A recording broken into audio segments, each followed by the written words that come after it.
This happened 24 years ago in July of 1996.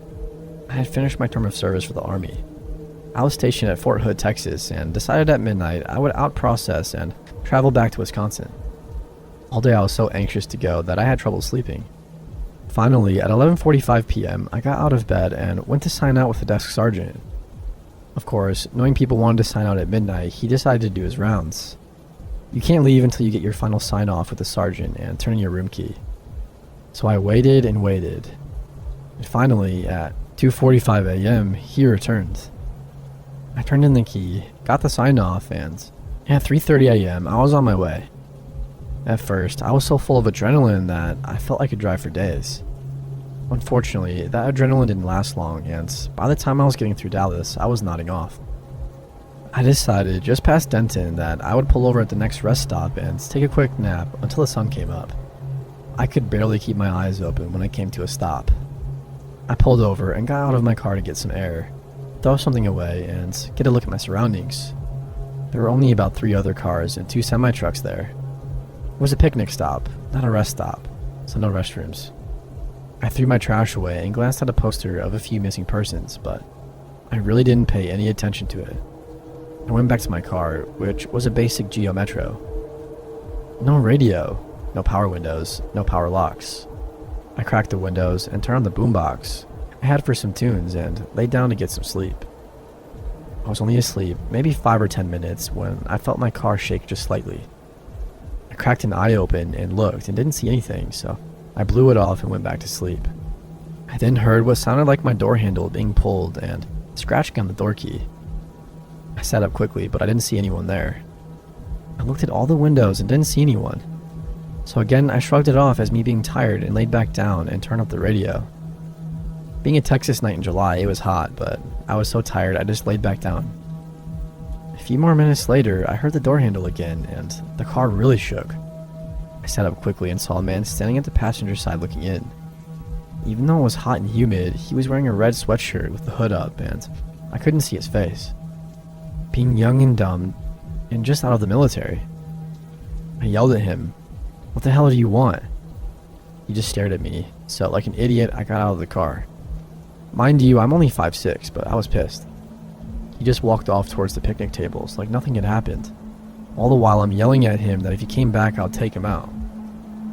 I decided I would just drive on from there. I got back in and went on my way. Even though I was upset, only about 10 miles down the road, I was super tired again. Luckily, about another 10 miles down I-35, there was another picnic stop. Not sure why North Texas doesn't have rest areas, but they don't. I pulled into the second picnic stop and backed into a spot just in case I needed to leave quickly. Not sure why, but there was only one other car there and no semi-trucks. I again locked the doors, cracked the windows, and turned on my boombox. I fell asleep right away, and about 30 minutes later, I heard a loud thud on my driver's side window. I jumped up and looked around, and nobody was there. I got out of the car, which was pretty stupid, but I had my macho military attitude going. But no one was around. I assumed it was my nerves from the other stop. I got back in my car, locked the doors again, and closed my eyes. This time, I was too amped to fall asleep, so I lay there with my eyes closed.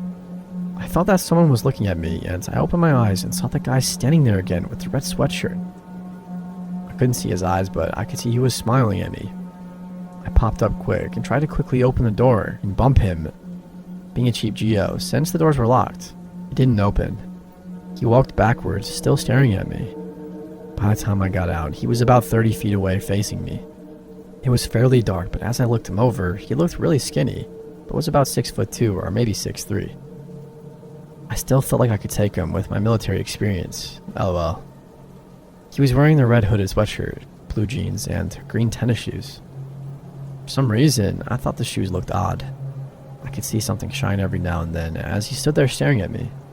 I believe it was a machete. I quickly reached into my backseat and grabbed my baseball bat and started yelling at him to come get some. Not sure why I said that.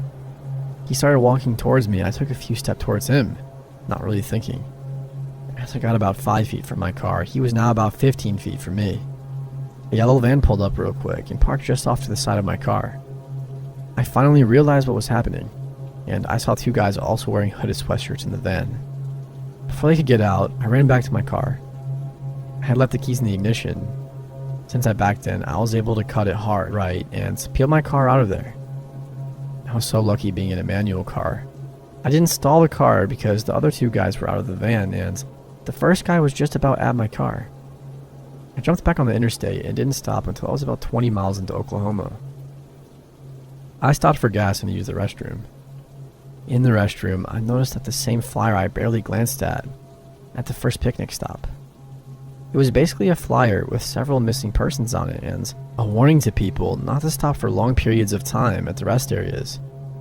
It described a possible suspect as being possibly 6 feet tall, wearing blue jeans, green shoes, and a red hooded sweatshirt. I completely went white. Needless to say, since it was daylight, I drove the rest of the way to Wisconsin wide awake. Not sure why, but I never reported it to the number on the flyer or told anyone about it. But I now live in North Texas and pass those 2 picnic stops every day on my way to work, and I think about it quite often. I wonder if they got anyone else or if they caught them. I tried looking it up, but I didn't find any stories about it on the internet.